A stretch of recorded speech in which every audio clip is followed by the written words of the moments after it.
तो ये रियल उपनिषद बुक है। ये उपनिषद बुक है। पिछले वीडियो पे हमने जहाँ तक पढ़ा था उसके बाद यहाँ से शुरू करते हैं। आप मेरे पिछले वीडियो या फिर रियल रामायण, महाभारत, वेद, पुराण, कामशास्त्र ये सब अगर शुरुआत से पढ़ना चाहते हो तो इस वीडियो के नीचे चैनल के नेम या पिक्चर पे क्लिक कीजिए, या फिर चैनल का नाम कुछ अलग कुछ रोचक को यूट्यूब पे सर्च करके उस पर क्लिक करके प्लेलिस्ट में जाके देख सकते हैं। तो यहाँ तक हमने पढ़ लिया था। शिशु के शरीर में पहुंचकर उसकी तृप्ति का कारण बन जाता है। फिर 9वें मास में जब शिशु पेट में होता है वो ज्ञानेंद्रिय आदि से युक्त होकर पूर्ण हो जाता है। उस समय वो पूर्व जन्म को याद करता है। तो दोस्तों, उपनिषद बुक में बायोलॉजी के बारे में भी लिखा गया है कि शिशु 9वें मास में ज्ञानेंद्रिय आदि से युक्त हो जाता है, जो कि आज के डॉक्टर भी कहते हैं। ठीक है, तो उस समय वो पूर्व जन्म को याद करता है, तब उसके शुभ और अशुभ कर्म उसके समक्ष प्रकट हो जाते हैं। मतलब जब शिशु पेट में होता है, समझ रहे हैं ना।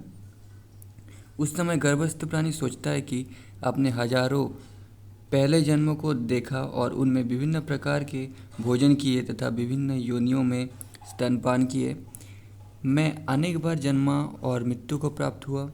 उन जन्मों में अपने परिवार के हित में जो जो शुभ और अशुभ कर्म किए उनको सोच सोच कर आज मैं अकेला ही जल रहा हूँ। उन भोगों को भोगने वाले तो ना मालूम कहाँ गए, परंतु मैं यहाँ दुख रूप समुद्र में पड़ा हूँ। उससे निकलने का कोई उपाय मुझे नहीं सूझता।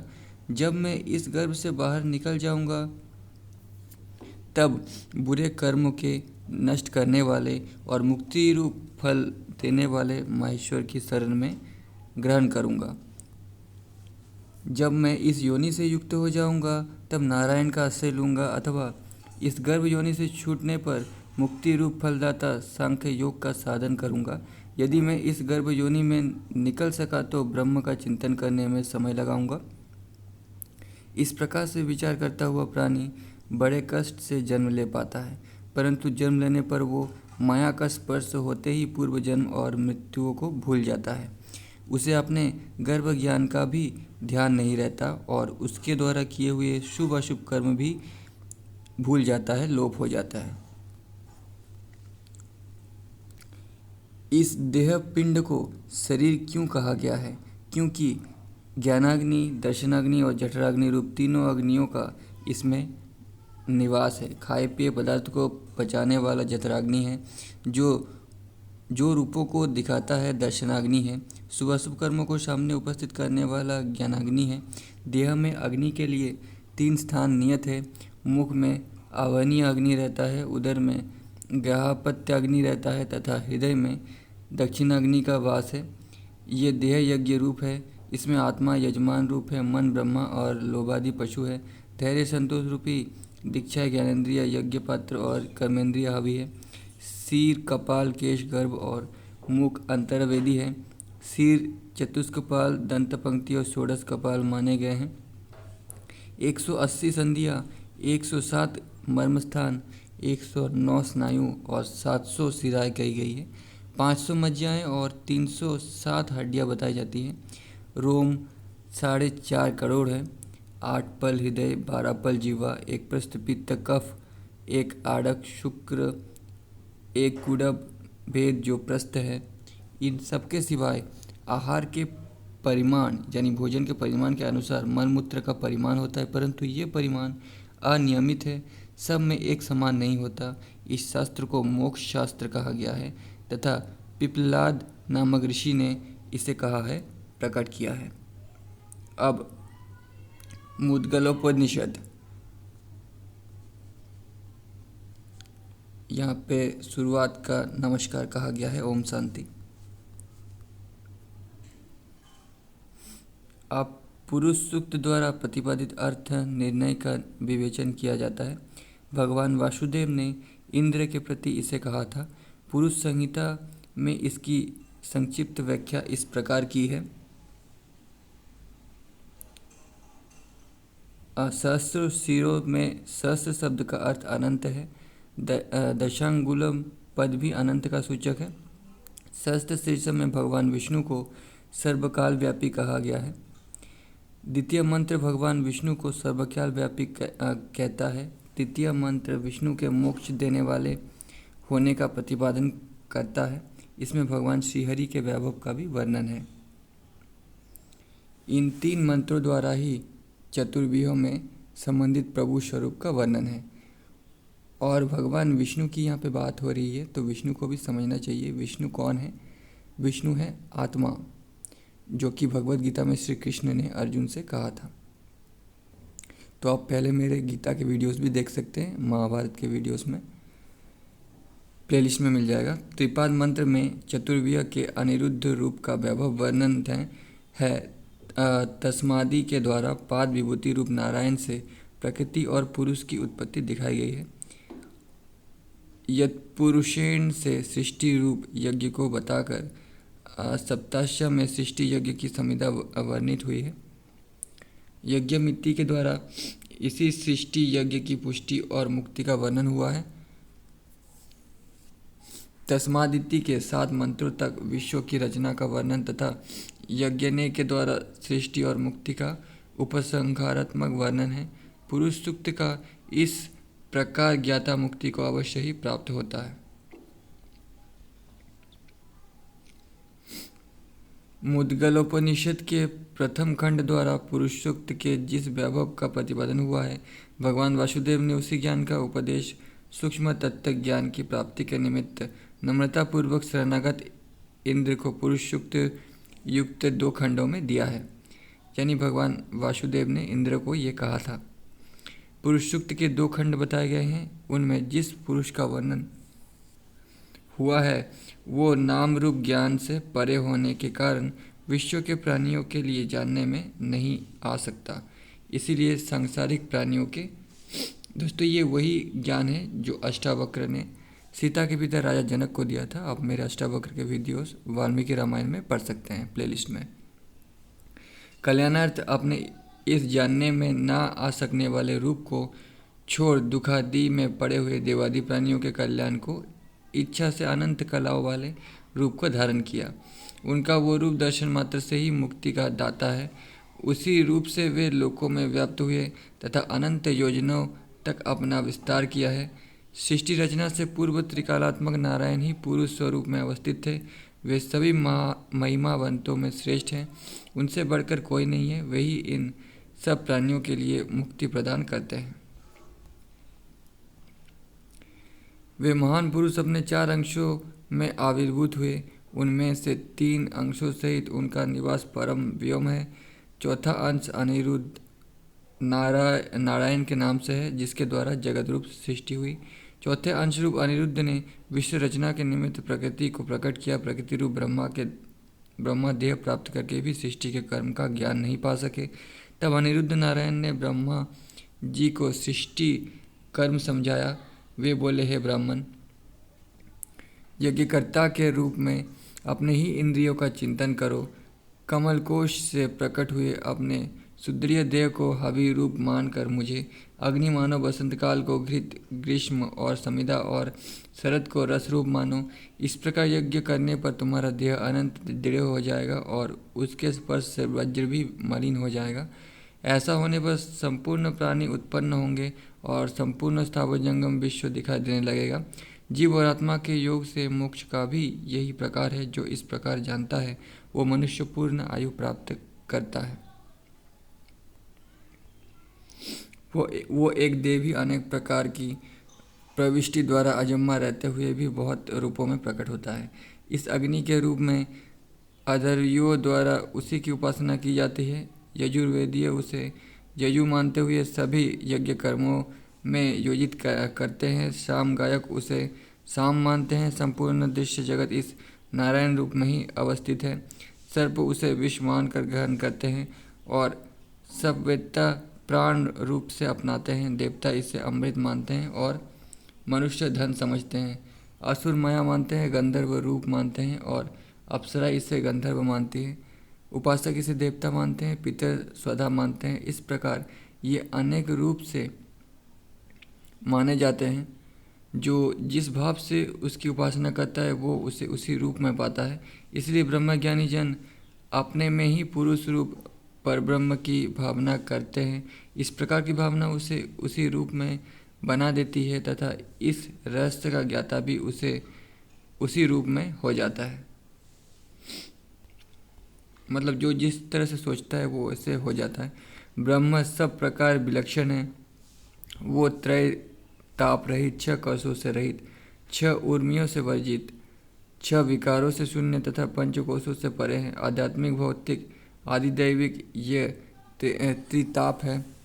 चर्म, मांस, रक्त, अस्थि, नाड़ी और मज्जा, यह छह कोष कहे गए हैं। काम, क्रोध, लोभ, मद, मोह, मत्सर, ये छह शत्रु है। प्राणमय, मनोमय, अनंतमय, आनंदमय और विज्ञानमय, ये पंचकोश है। प्रियत्व, प्रकटत्व, बुद्धि, परिवर्तन, विनाश एवं घटना, ये भाव विकार है। क्षुधा, पिपासा, शोक, मोह, जरा, मृत्यु, उर्मी है। जाति, वर्ण, आश्रय, कुल, गोत्र, रूप, ये भ्रम है। इन सभी के योग से परम पुरुष प्राणी होता है। इस उपनिषद का नित्य अध्ययन करने वाला अग्निपुत, वायुपुत होता है तथा आदित्यपुत होता है। वो रोग रहित होता हुआ श्री संपन्न हो जाता है। वो पुत्र पुत्रादि से समृद्ध होता हुआ ज्ञानी हो जाता है। महापापी से छूटकर काम क्रोध आदि से आवृत्त नहीं होता, सब पापों से छूटकर इसी जन्म में पुरुष रूप हो जाता है। ये पुरुष युक्त राजगृह, देवगृह अथवा गुह से भी गुह है। इसका अर्थ भी अनंत रहस्यमय है। आदि अदीक्षित को इसका उपदेश ना करें। विद्वान होने पर भी जिससे जिज्ञासा ना हो उसके प्रति भी ना कहें। अयाज्ञिक, अवैष्णव, अयोग, अप्रियभाषी एवं बहुभाषी के प्रति भी इसे नहीं कहना चाहिए। वर्ष में एक बार भी वेदों का स्वाध्याय न करने वाले, वेद ज्ञान से शून्य तथा असंतोषी पुरुष को भी इसे ना बताएं। विज्ञ गुरु भी पवित्र स्नान में बैठकर पुण्य नक्षत्रों में प्राणायाम पूर्वक परम पुरुष का ध्यान करें और विनम्र होकर जिज्ञासु भाव से आए हुए शिष्य के दक्षिण नेत्र में पुरुष युक्त का फलादेश करें। अधिक बोले नहीं, अन्यथा उपदेश दूषित होने से निष्फल हो जाता है। बारंबार कान में ही कहें। इस प्रकार के उपदेश से शिष्य और गुरु दोनों ही पुरुष रूप हो जाते हैं। नेक्स्ट, तैत्तिरीयोपनिषद।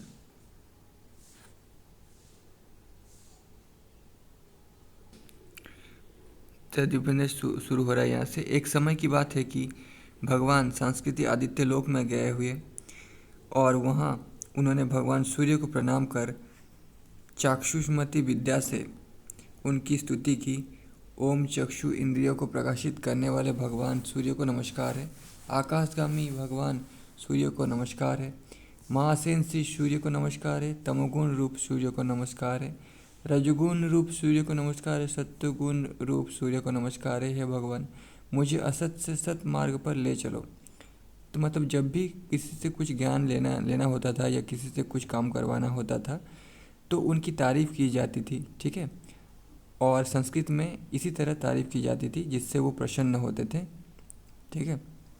तो यही है उन्हीं को सब कुछ कहने वाला। जिस तरह से सहदेव ने अग्निदेव को ही सब कुछ मान लिया था और बाकी जितने भी देवता है इसी तरह से खुश होते थे। उनकी तारीफ़ करने का यही धर्म था, यही प्रोसेस था। अंधकार से प्रकाश में ले चलो, मृत्यु से अमृतत्व की ओर ले चलो। हे सूर्य नारायण पवित्र है, वे अप्रतिरूप हैं। उन संपूर्ण रूप के धारण करने वाले राशि मालिकाओं से मंडित, जात वेद स्वर्ण के समान प्रकाशमान ज्योति स्वरूप एवं तापयुक्त सूर्य नारायण को का हम स्मरण करते हैं। यह सहस्त्र रश्मि वाले सैकड़ों प्रकार से वर्तमान सूर्य सब प्राणियों के सामने उदित हो रहे हैं।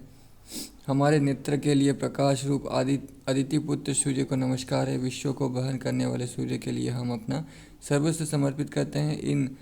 इस चाक्षुषमती विद्या द्वारा स्तुति होने पर सूर्य नारायण अत्यंत प्रसन्न होते हुए कहने लगे, जो ब्राह्मण इस विद्या का पाठ नित्य करता है उसे चक्षु रोग नहीं होता और न उसके कुल में कोई अंधा ही होता है। 8 ब्राह्मणों को इसे ग्रहण करा देने पर यह विद्या सिद्ध होती है।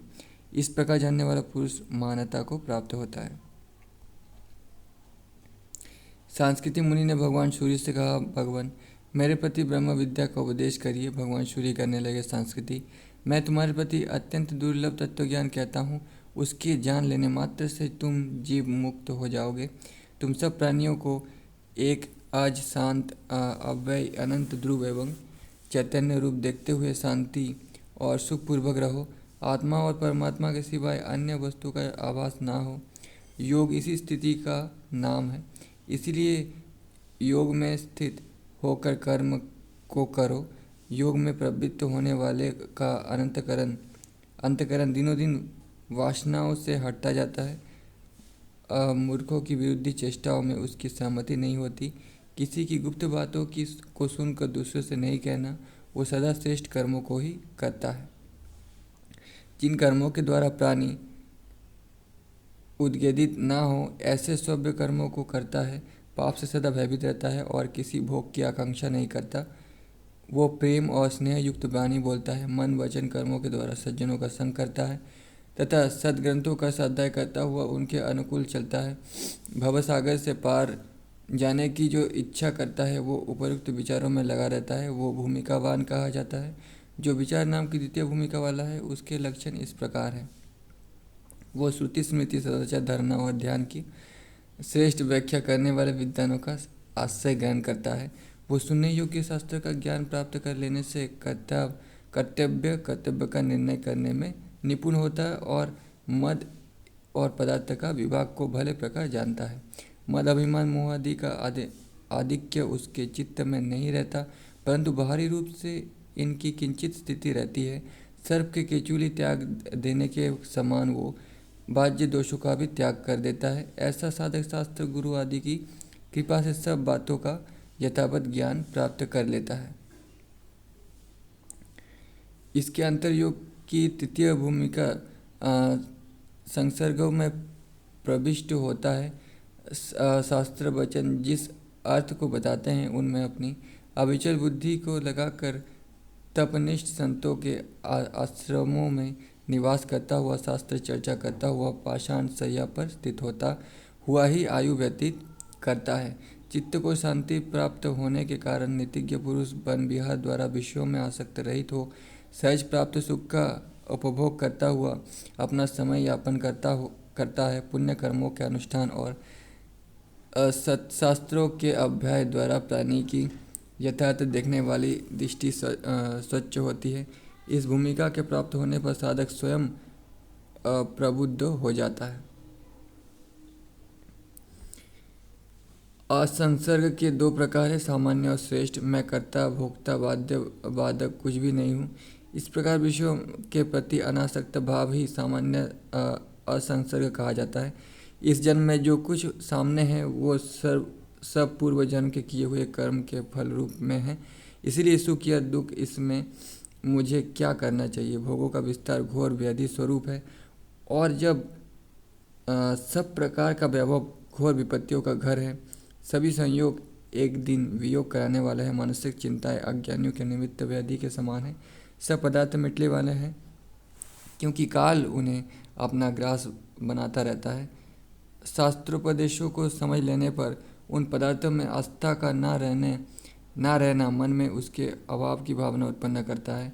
ये सामान्य असंसर्ग कहा गया है। मैं करता नहीं हूँ, मेरे पूर्व कर्म ही करता है अथवा परमात्मा करता है। इस प्रकार की चिंता को बिल्कुल मिटा देने के अनंतर जो मौन आसन और शांत भाव की प्राप्ति होती है वो उत्कृष्ट असंसर्ग कहा गया है। संतोष और आनंद के कारण मधुर लगने वाली प्रथम भूमिका ऐसे प्रकट होती है जैसे अंतःकरण रूप पृथ्वी में अमृत का अंकुर फूट पड़ता हो। इस भूमिका के प्रकट होने पर अन्य भूमिकाओं के प्राकट्य के निमित्त अंतःकरण एक क्षेत्र हो जाता है। इसके अनंतर साधक को दूसरी और तीसरी भूमिका प्राप्त हो जाती है। तीनों भूमिकाओं में तीसरी भूमिका ही सर्वोत्कृष्ट मानी गई है क्योंकि इसके प्रकट होने पर सभी संकल्प जन्य वृत्तियाँ नष्ट हो जाती है। तीनों भूमिकाओं का अभ्यासी साधक अज्ञान नष्ट होने पर चौथी भूमिका को प्राप्त कर सब और समान भाव से देखने वाला हो जाता है। उस समय अद्वैत भाव से दृढ़ता इतनी बढ़ जाती है कि अद्वैत भाव स्वयं ही लोप हो जाता है। इस प्रकार चतुर्थ भूमिका को प्राप्त हुए साधक इस लोक को स्वप्न के समान मिथ्या मानते हैं। प्रथम तीनों भूमिका जागरण रूप और चतुर्थ भूमिका स्वप्न कही जाती है। पंचम भूमिका की प्राप्ति पर जैसे शरतकाल में बादल आकाश में लीन हो जाते हैं, वैसे ही साधक का चित्त विलीन हो जाता है और सत्य मात्र ही शेष रह जाता है। ऐसी अवस्था होने पर सांसारिक विकल्प उत्पन्न नहीं होते। इस भूमिका वाले साधक के सभी भेद शांत होते हैं और साधक अद्वैतावस्था में ही रहता है। द्वैत भाव के नाश होने से सुषुप्त पद नाम वाली पंचम भूमिका तत्वज्ञानी साधक को अपने स्वरूप में कर लेती है। वो बाह्य व्यवहार करता हुआ भी अंतर्मुख रहता और सदा थके हुए के समान सोता सा दिखाई देता है। इस भूमिका के सिद्ध होने पर वासना रहित साधक षष्ठी भूमिका में प्रशिष्ट होता है। वहाँ सत असत अहंकार अनन्यकार और मननात्मक वृत्ति नहीं रहती तथा विशुद्ध अद्वैतावस्था में रहकर भय रहित हो जाता है। उसकी हृदय ग्रंथियाँ के खुलने पर सभी संदेह निवृत्त हो जाते हैं। उस समय उसकी भाव शून्य स्थिति होती है। वो निर्वाण पद प्राप्त हुए बिना ही निर्वाण जैसी अवस्था में पहुंचकर जीवन मुक्त हो जाता है। उस समय की अवस्था निश्चल दीपक के समान होती है। इस छठवीं भूमिका के पश्चात सातवीं भूमिका की प्राप्ति होती है। सातवीं भूमिका में विधेय मुक्ति की अवस्था प्राप्त होती है। वो भूमिका अत्यंत शांत है तथा वाणी के द्वारा नहीं कही जा सकती। सभी भूमिकाओं की ये अंतिम सीमा रूप है। यहाँ सभी योग भूमिकाओं का अंत हो जाता है। इसमें लोकाचार, देहाचार और शास्त्राचार का भी त्याग हो जाता है। विश्व प्राज्ञ और तेजस आदि के रूप में यह संपूर्ण संसार ओमकार ही है। इसमें वायवाचक भेद नहीं होता और भेद हो तो उसकी प्रांति संभव नहीं है। ओंकार की प्रथम मात्रा अंकार विश्व ओंकार तेजस मकार प्राज्ञ है। समाधि से पहले ही अत्यंत प्रयत्न द्वारा इसका चिंतन करें और स्थूल सूक्ष्म के क्रम से सब कुछ चितात्मा में लीन करें। चितात्मा को अपना ही रूप मानते हुए ऐसा दृढ़ भाव करे कि मैं ही नित्य शुद्ध बुद्ध मुक्त सत्यम आदित्य परमानंदमय वासुदेव तथा प्रणव रूप हूँ। ये संपूर्ण पंचमादि मध्य अंत के रूप में दुखमय है। इसलिए सर्वत्यागी होकर तत्वनिष्ठता प्राप्त करें। मैं आनंद रूप निर्मल विशुद्ध अभिज्ञा रहित आभास रहित वाणी द्वारा अगस्त्य प्रज्ञान घन ब्रह्म हूँ, ऐसे भावना करें। ये उपनिषद रूप रहस्य है। तद्ध्यात्मोपनिषद। हरिओम। शरीर के भीतर हृदय रूपी मुक्ता में एक अजन्मा नित्य रहता है। इसका शरीर पृथ्वी है। वो पृथ्वी के भीतर रहता है पर पृथ्वी उसे जानती नहीं। जल जिसका शरीर है और जल के अंदर जो रहता है पर जल जिसे जानता नहीं। तेज जिसका शरीर है और जो तेज के भीतर रहता है तो भी तेज जिसको जानता नहीं। जो वायु के भीतर रहता है और वायु जिसका शरीर है पर वायु जिसे जानता नहीं। आकाश जिसका शरीर है और जो आकाश के भीतर रहता है पर आकाश जिसे जानता नहीं। मन जिसका शरीर है और जो मन के भीतर रहता है तो भी मन जिसको जानता नहीं। बुद्धि जिसका शरीर है और बुद्धि के भीतर जो रहता है तो भी बुद्धि जिसको जानता नहीं। अहंकार जिसका शरीर है और जो अहंकार के भीतर रहता है तो भी अहंकार जिसको जानता नहीं। चित्त जिसका शरीर है और चित्त के भीतर जो रहता है तो भी चित्त जिसको जानता नहीं। अव्यक्त जिसका शरीर है और अव्यक्त के भीतर जो रहता है तो भी अव्यक्त जिसको जानता नहीं। अक्षर जिसका शरीर है और अक्षर के भीतर जो रहता है तो भी अक्षर जिसको जानता नहीं। मृत्यु जिसका शरीर है और मृत्यु के अंदर जो रहता है तो भी मृत्यु जिसको जानता नहीं। वही इन सर्वभूत का अंतरात्मा है। उसके पाप नष्ट हो गए हैं और वही एक दिव्य देव नारायण है। देह इंद्रिया आदि अन्यात्मा पदार्थ है। इनके ऊपर मैं मेरा ऐसा जो भाव होता है वो भ्रम है। इसलिए विद्वान को ब्रह्मनिष्ठा द्वारा इस अभ्यास को दूर करना चाहिए। अपने को ही बुद्धि और उसकी वृत्ति का साक्षी प्रत्यगात्मा जानकर वो मैं ही हूँ, मतलब वो मैं ही हूँ, नारायण के बारे में बात हो रही है, नारायण मैं ही हूँ, ऐसी वृत्ति द्वारा अपने सिवाय सब पदार्थ के ऊपर से आत्मबुद्धि का त्याग करना, लोक का अनुसरण करना छोड़कर देश का अनुसरण भी छोड़ देना, इसके पश्चात शास्त्र का अनुसरण छोड़कर आत्मा के ऊपर का अभ्यास भी छोड़ देना, अपना ही आत्मा में स्थित होकर युक्ति श्रवण और स्वाध्याय द्वारा अपने को ही सबका आत्मरूप जानकर योगी का मन नाश होता है। निद्रा को लोगों की बातों को, शब्दादि विषयों को तथा आत्मा के विस्मरण को किसी स्थल पर अवसर दिए बिना हृदय में आत्मा का चिंतन करना। ये शरीर माता पिता के मेल में से उत्पन्न हुआ है और मल तथा मांस से भी भरा है, इसलिए उसे चांडाल की तरह त्याग कर ब्रह्मरूप होकर तू कृतार्थ हो। हे मुनि, महाकाश में घटाकाश की तरह परमात्मा में आत्मा को एक रूप करके अखंड भाव से सदा शांत रहो। स्वयं ही अपने आप स्वयं प्रकाश और अधिष्ठान ब्रह्मरूप होकर पिंडांड तथा ब्रह्मांड का भी विष्ठा पात्र के समान त्याग कर देह के ऊपर रूढ़ हुई अहंकार बुद्धि को सदैव आनंद रूप चिदात्मा में स्थापित करके लिंग शरीर को त्याग और सर्वथा केवल आत्मा रूप हो। हे निर्दोष, यानी शरीर को त्याग कर आत्मा में ध्यान केंद्रित करने को कहा जा रहा है। दर्पण में जैसे शहर दिखाई दे, वैसे ही जिसमें इस जगत का भास दिखाई पड़ता है, वही ब्रह्म मैं हूँ। इस प्रकार जानकर तू अपने आप को कृतार्थ कर, यानी तू कृतार्थ हो। सब कुछ आत्मा है और सब कुछ अपने अंदर है, ऐसा सोचो। अहंकार को पकड़ने से छुपा हुआ मनुष्य ही आत्मा स्वरूप को प्राप्त करता है और फिर चंद्रमा जैसा निर्मल होकर सदा आनंद रूप और स्वयं प्रकाश बनता है। क्रिया का नाश होने से चिंता का नाश होता है और चिंता का नाश होने से वासना का नाश होता है। वासना नाश यही मोक्ष है और यही जीवन मुक्ति कहलाती है।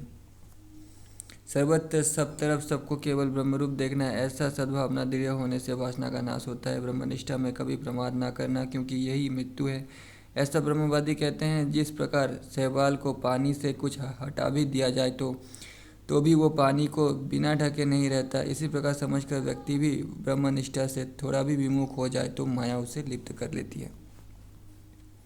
जिसको जीवितावस्था में ही केवल ब्रह्मनिष्ठा प्राप्त हो गई है, वो देह रहित होने पर भी ब्रह्मरूप ही रहेगा। इसलिए है निर्दोष, समाधिनिष्ठ होकर विकल्पों से शून्य बन। जिस समय निर्विकल्प समाधि द्वारा आत्मा का दर्शन होता है, उसी समय हृदय भी अज्ञान रूप गांठ का पूर्णतः नाश होता है। आत्मा के ऊपर ही आत्मभाव को दृढ़ करके अहंकार आदि के ऊपर वाले आत्मभाव का त्याग करना। घड़ा वस्त्र आदि पदार्थों से जिस प्रकार उदासीन भाव से रहा जाता है, उसी प्रकार अहंकार आदि की तरफ से भी उदासीन भाव से रहना। ब्रह्मा से लेकर खम्भ तक की सब उपाधि झूठी है, इसीलिए एक स्वरूप में रहने वाले अपने पूर्ण आत्मा का ही सर्वत्र दर्शन करना। स्वयं ही ब्रह्मा, स्वयं ही विष्णु, स्वयं ही इंद्र, स्वयं ही शिव, स्वयं ही जगत और स्वयं ही सब कुछ है, ऐसा मानना। स्वयं से भिन्न कुछ भी नहीं है, ऐसा जानना। अपनी आत्मा में ही सब वस्तुओं का अभ्यास केवल आरोपित है, उसको दूर करने से स्वयं ही पूर्ण अद्वैत और अक्रियाशून्य परब्रह्म बन सकता है। एक ही आत्मा रूप वस्तु में ये जगत रूप जो विकल्प भेद जान पड़ता है, वो लगभग झूठा है, क्योंकि निर्विकार, निराकार और अवयव रहित वस्तु में भेद कहाँ से आ सकता है। चिदात्मा दृष्टा दर्शन तथा दृश्य आदि भावों से रहित है, निर्दोष है तथा प्रलय काल के समुद्र की तरह परिपूर्ण है। जिस प्रकार प्रकाश में अंधकार विलीन हो जाता है, वैसे ही अद्वितीय परम तत्व में शांति का कारण विलय, भ्रांति का कारण विलय हो जाता है। वो अवयव रहित है, इससे उसमें भेद कहाँ से आ सकता है। ये परम तत्व एक स्वरूप ही है, उसमें भेद कैसे रह सकता है। सुसुप्ति अथवा केवल सुख रूप है, उसमें भेद किसने देखा है। तो वीडियो बहुत बड़ा हो गया है, आज की वीडियो पे इतना ही। इसके बाद नेक्स्ट वीडियो पे पढ़ेंगे, तब तक के लिए धन्यवाद।